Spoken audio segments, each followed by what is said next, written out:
Welcome back, everybody. Part two, which means it's the hot tags. We have five different things to talk about this week. A lot of speculation stuff, and I don't really know if there's much to any of them, but what the hell, we'll talk about them anyway. Big thing that if it does happen, it will be really important to WWE, but I mean, I'm jumping ahead here. I don't think that there's any fucking truth to this whatsoever. There's a rumor going around that Sting is going to be brought on board as the new Raw general manager, and that's going to be his primary focal point until maybe the next WrestleMania. Then maybe we'll see that Undertaker match, but he won't wrestle any match for this year's WrestleMania or pretty much any match, period, for the next year. Just do a bunch of DVDs and be the Raw GM. I don't buy this whatsoever. What do you guys think about this, Peyton? I think Sting being a Raw general manager is about preposterous as MVP being a person of predominant power for a company. Yeah, you know what? I actually think MVP makes more sense. He does. At least MVP's got the whole "I'm the highest paid athlete in SmackDown history, So, and I have money."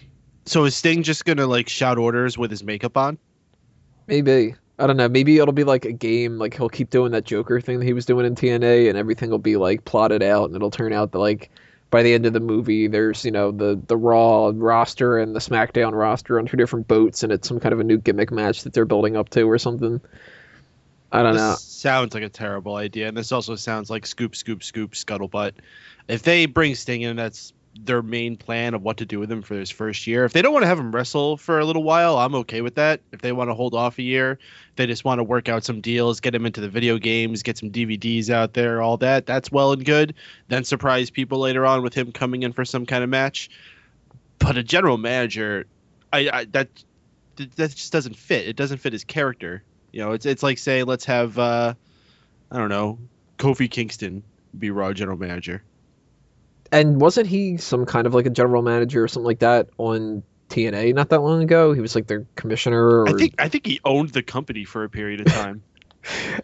and that didn't work out as far as I can remember. So, When did especially when it comes to WWE, like who would ever, if we're supposed to just buy into this as being legitimate and all real and stuff, who would be like, yeah, there's this guy who's been in developmental and he just got the job, but he's been working the job for a couple months, and we've got all these other people that have been on the roster for years and decades, and these old guys who are in the back and they're producers and all that. But if we want to put somebody in charge, we're going to put that WCW guy in here who's never been in WWE whatsoever.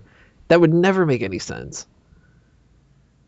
you suggest that WWE does things that make sense, though, so Right. I don't know. So we're all in agreement here. This is total BS. go Yeah. nope yourself.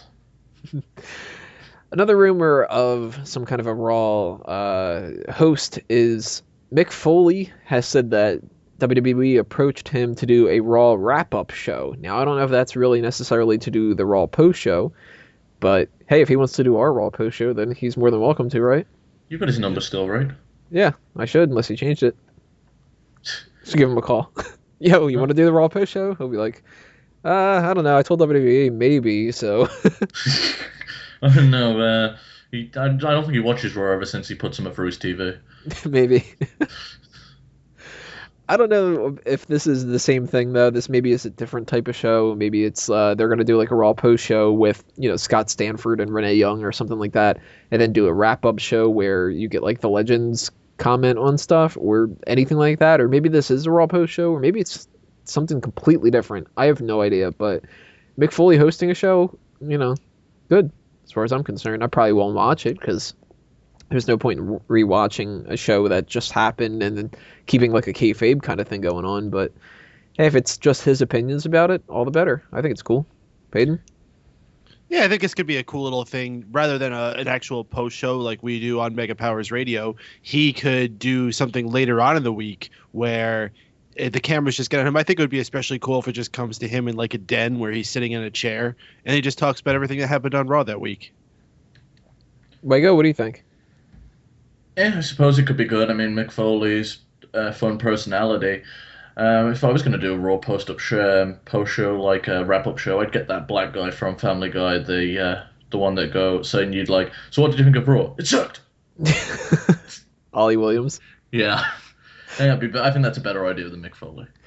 Well, if they do something other than the post show, I think what they should do is they should have it maybe like Saturday and Sunday night, something like that, where he can kind of like do it as not necessarily a lead in, because they were saying that they were going to do a pre show too, but maybe some kind of like a recap at the end of the week for people instead of just, Monday night they've got him on the post show and then a wrap up show or something like that. You can't have multiple Yeah, shows. it's going to be oversaturated. And besides that, we get a Raw recap during Raw, the amount of fucking replays they put on.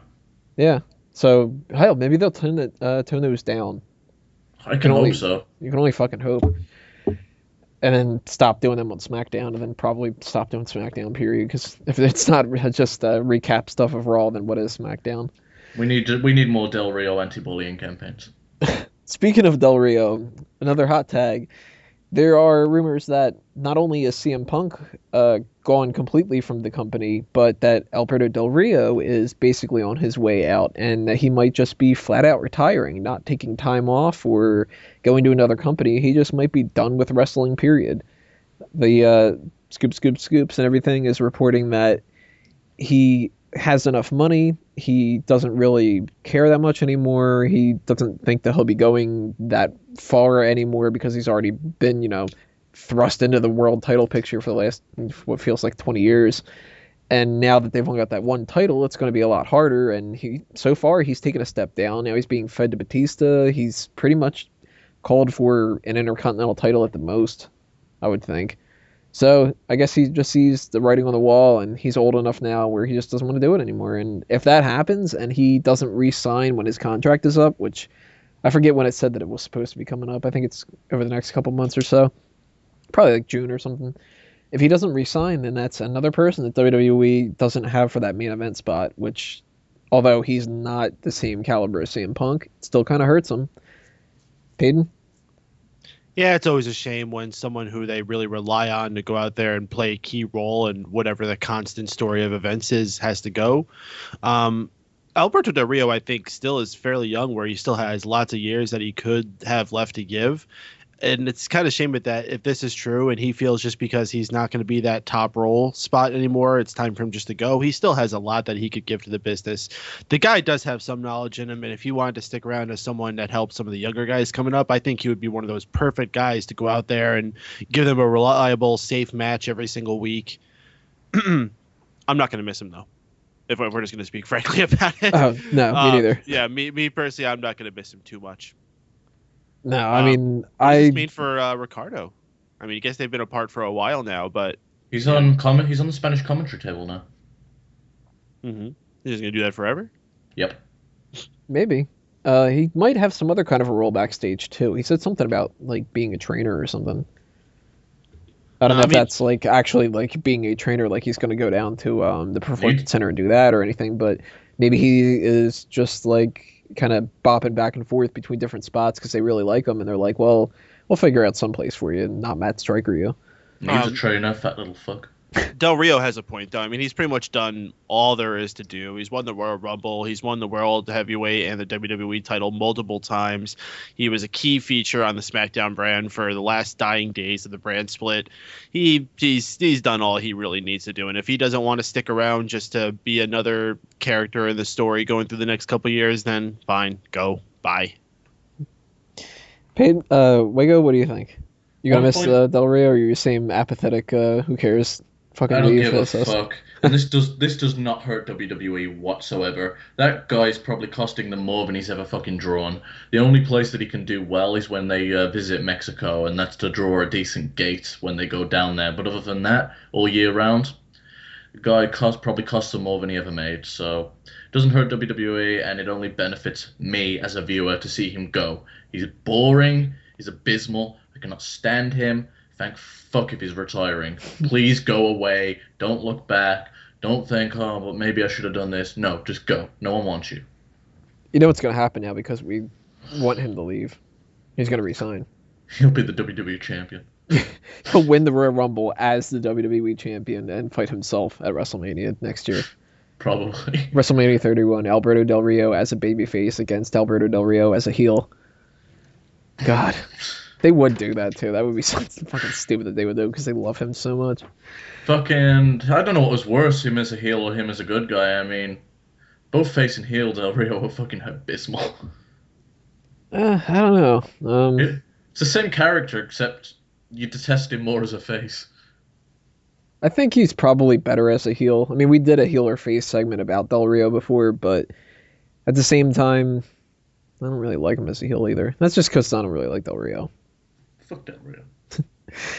Two other hot tags that we have here. Naomi and John Cena suffered eye injuries this week. Naomi's doesn't seem like it's that bad. John Cena's, they're kind of keeping it a little bit wrapped up, but I'm assuming that it's not really that horrible or anything like that, because then we would have heard a lot, more about it.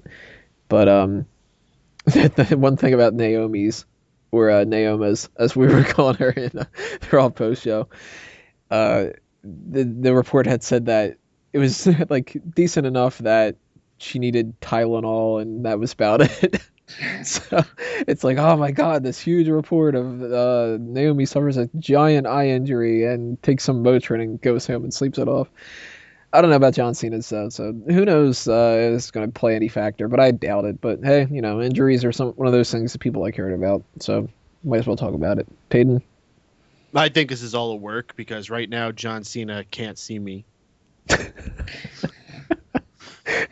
That's all I got. What do you want me to say about this? They got eye injuries. That sucks. I'm sure they'll heal. Good for them. Wake up. It's not ballet. Shows how serious we think that these are. Yeah, I couldn't give a fuck. I'm glad she found some Tylenol to take care of herself. One injury that seems a lot worse, though, is Kurt Angle was spotted in a wheelchair. Somebody took a picture of it and posted it on Twitter. Oh, what a pussy. Just give him some Tylenol. There hasn't been too much leaked about this, whether he got some kind of surgery or if he is just really that banged up. But that's the main thing I've been hearing, is that he's just that messed up that he needed a wheelchair to go from one place to another. And if that's the case, don't fucking wrestle. Wasn't he in a wheelchair when he was general manager of SmackDown? Maybe he's redoing that in Impact. Maybe he's going to be the Raw general manager and he's going to be dressed up as Sting. Maybe Sting will just push Kurt Angle around for him. That's going to be his new role. That's what they bring him in for. Kane will do it. He'll push him off like Zack Ryder. Oh, fucking pay to see that. That was funny as shit. Well, Lego, what do you think about Kurt Angle's thing? I don't know why. I don't know what's wrong with him. I mean, if he's in a wheelchair just because he's banged up from being on the road and working matches, then he should be out of the business or at least take a long hiatus. Sucks to be him, man. I wonder if it was that moonsault he did off the cage recently. What, Cody Rhodes? Kurt did one like a week before. Cody Rhodes. I don't know. I mean, maybe that's just everything's catching up to him or something. Peyton? I'm sure it wasn't just the one moonsault he did off of the steel cage. I'm sure it's the years and years of moonsaults and cannonballs and all types of crazy shit that Kurt Angle has been doing to his body. Not to mention the abuse of, alcohol and painkillers and all the other shit he's been putting in his body. Kurt Angle is not taking very good care of himself. No. Someone hacked his body. Someone hacked his wheelchair. Kurt Angle needs to stop wrestling, or at least stop wrestling a full-time schedule and doing things as crazy as he's doing. Come home, Kurt, please. For the betterment of you, for the betterment of us, for the betterment of wrestling in general, come home. Come home. I think that would help him out a whole lot, because the way that he's going now, I don't know if this is going to end well. No. He's either going to get really injured in the ring and get like paralyzed or something, or he's going to get so banged up that he's going to be even more heavily dependent on prescription medication and everything, and then that's going to ruin him or something. I don't know, but if he goes to WWE, I mean, they're going to try to help him out, and he's going to make more money, and he's going to be able to fucking relax, and the fans will be able to rejoice and stuff. And maybe if he's fine in a couple years, or maybe just 1 year, then maybe he comes back and has one match. But Vince isn't like horrible about doing the full-time schedule anymore. He lets people part-time all the time now, so let him come back, rehab, get his fucking neck clean, and do give us one more match. I mean, there's plenty of talent on the roster. I'd love to see him wrestle against him and Daniel Bryan. They'd tear down the house. They'd tear the house down. It'd be awesome. Yeah, And do you he has really nothing even... more to prove. He's a TNA Hall of Famer now. He just got inducted like this weekend. I thought Finally. he was inducted once already. No, remember because when they tried to induct him, he's like, "No, I don't want to be here." I thought And then they finally, had like, I thought they had a ceremony for it. no, like he went up and he was like, "No, I don't deserve to be in here. I don't want to be in your shitty Hall of Fame." And then they had this whole extended storyline, and he finally went in like a week or two ago. Not even here. He went in like fucking England. That's where they had the ceremony of Kurt Angle officially being inducted. Oh, it's the only place in the fucking globe that still gives a fuck about TNA. Yeah, that was that awkward whole thing where he was like, I can't go in until I'm ready and I've proven myself. And then, like we were saying before, how awkward is it for him to just be like, now I'm ready. Now I'm good. But I don't know. I beat Bobby Roode. My career's complete. God, TNA's so terrible, isn't it? It really is. I'm sorry, TNA fans, but what the hell? I thought we had like an agreement where I wasn't going to talk about them until they went out of business. This is the second week in a row. It feels dirty. It does. I gotta go We're take not a talking shower. about TNA. We're talking about Kurt Angle. Yeah, I suppose. All right, guys. Well, if you have any opinions on all the stuff that we talked about, go ahead, send those comments, mark your words, and we're going to take a little bit of a break here with the rest told, and we're going to come back and give you our top rope list of our favorite Royal Rumble winners. Ooh, gotta get my piano ready.